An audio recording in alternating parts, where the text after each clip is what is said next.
County Sheriff's Office is investigating a high-speed chase that ended in a fatal crash yesterday. According to the Sheriff's Office, a deputy spotted a stolen Range Rover from East Lansing traveling east on I-96 near Howell. As the deputy tried to perform a traffic stop, the vehicle turned off the interstate heading south, hitting speeds of approximately 120 miles per hour. The driver tried to pass a pickup truck that was turning left, hit the truck, lost control, collided with another truck.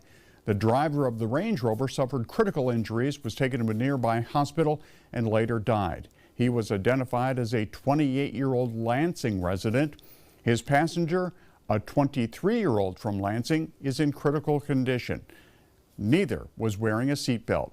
No one else was injured in that crash.